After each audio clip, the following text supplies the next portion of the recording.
మీ ఎలాంటి వ్యాపార ప్రకటనలకైనా వెంటనే మా ఛానల్ సంప్రదించండి. రథసప్తమి. ఈ రథసప్తమి అంటే ఏంటి అసలు? అసలు ఎందుకు చేయాలి? ఆ రోజు చేయవలసిన విశేషాలు అంటే సూర్య జయంతి అని కూడా చెప్పచ్చు. ఆరోగ్యాన్ని ఇచ్చే ఒక అద్భుతమైనటువంటి ఒక డే, హెల్త్ డే అని కూడా చెప్పచ్చు. అందరికీ నమస్కారం. రథసప్తమి అంటే కేవలం ఒక పండుగ కాదు, ఇది సూర్యుని యొక్క మహోత్సవం. అందరూ కూడా సూర్య నమస్కారం అంటుంటారు చూసారు. ఆ 12 నమస్కారాలు బ్లెండ్స్ అంతా చేయకుండా సూర్యుడికి చేసుకుంటే శరీరంలో ప్రతి అవయవం కదులుతుంది. ఫస్ట్ ఆరోగ్యం అంటేనే సూర్యుడు అంటేనే ఆరోగ్యం. మాఘమాసం శుక్లపక్షం సప్తమి తిథి నాడు సూర్యుడు తన దివ్య రథంపై ఉత్తరాయణ ప్రయాణం ప్రారంభిస్తారు. శాస్త్ర విశ్వాసం ఇది. అంటే దక్షిణాయనం అయ్యి ఉత్తరాయణ ప్రారంభం కావాలి కదా. 7 గుర్రాల మీద కూర్చొని, రథం మీద కూర్చొని సూర్యుడు తన యొక్క యాత్రను ప్రారంభిస్తున్నట్ట 7 దిక్కులకి. అంటే అందరూ ఆరోగ్యంగా ఉండాలని ఆయన ప్రారంభించేశారు. అందుకనే దీన్ని సూర్య జయంతి అని కూడా అంటారు. సూర్యుని రథానికి 7 గుర్రాలు, ఇవి 7 వర్ణాలు, 7 రోజులు, 7 శక్తులు సూచిక. ఈరోజు చేసిన సూర్యారాధన వల్ల ఆరోగ్యం, శక్తి, తేజస్సు, దీర్ఘాయుస్సు లభిస్తాయని శాస్త్రోక్తి. చేస్తే మంచిది కదా. అర్క స్నానం, ఈ జిల్లేడాకు ఉంటుంది కదా, ఆ జిల్లేడాకుని నెత్తి మీద పెట్టుకొని తల ముందు నువ్వుల నూనెతో చక్కగా శరీరంతో అభ్యంగన చేసి సూర్యుడు ఉదయించగానే లేచి వారికి నమస్కారం చేసి ఆ జిల్లేడాకు పెట్టి మంచి వేడి నీళ్లతో స్నానం చేసి అది పడుతుండగా ఆ ఆకుని కింద పడేయకుండా చేయాలి స్నానం. అదే నీళ్ళ యొక్క ఫోర్స్తో పడిపోవాలి. పెట్టుకోవడం మాత్రం మన బాధ్యత.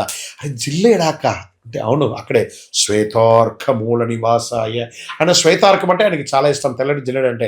ఆ అర్కం ఎలా పెట్టుకోవాలి? ఆకులు తల, భుజాలు, మోకాళ్ళపై ఉంచుకొని స్నానం చేయాలి. ఇది రోగ నివారణకు ఒక అద్భుతమైనటువంటి శక్తి. కాబట్టి ఆన్లైన్లో తెచ్చుకొని, సిటీలో ఉన్న వాళ్ళకి దొరకవచ్చు, ఆన్లైన్లో తెచ్చుకొని, లేదా కొంచెం అటుపక్క అలా వెళ్ళండి. ఊరు బయట వెళ్ళాలంటే ఎక్కడ పడితే అక్కడ జిల్లేడు చెట్టు ఉంటుంది, తెంచి పెట్టేసుకొని కవర్లో పెట్టేసుకోండి, చక్కగా తెచ్చుకోండి. ఇంకా తూర్పు దిశగా నిలబడి సూర్యుడికి అర్ఘ్యం నీళ్లు వదలడము.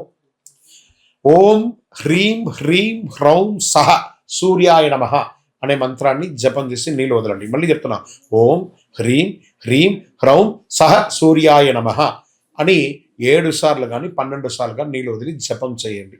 చాలా బాగుంటుంది. ఇంకా జనరల్గా యోగా పద్ధతిలో సూర్య నమస్కారం అనేది ఉంటుంది కదా, ఆ పద్ధతి ప్రకారం దానికి ఒక్క సూర్య నమస్కారాన్ని 7 సార్లు చేయాలి. అంటే 12 కలిపితే 1, దాన్ని అలా 7 సార్లు చేయండి. సంవత్సరానికి కావాల్సిన ఎనర్జీ, నఖశిఖ పర్యంతం ఆరోగ్యం అంతా బ్రహ్మాండంగా అయిపోతుంది. ఆరోగ్యం సూర్యానుగ్రహం వల్లే లభిస్తుంది. కాబట్టి రథసప్తమి నాడు చేసిన సూర్యారాధన సంవత్సరంతో శక్తినిస్తుంది. అద్భుతమైనటువంటి విశేషాలను పొందుతా. ఈరోజు ఏం చేయాలి? ఉదయం లేవగానే అద్భుతంగా పెద్దవాళ్ళకి నమస్కారం చేయాలి. మంచి ఒక చెట్టు నాటాలి.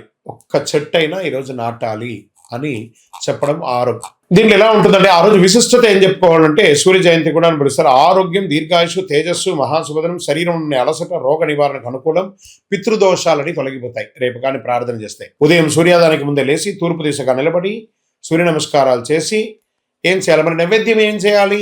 బెల్లం పొంగలి, తీపి పొంగలి, గోధుమ, బెల్లం, నెయ్యి ఇవన్నీ కూడా దానం ఇయ్యచ్చు, నైవేద్యంగా పెట్టచ్చు. విజయవస్తు.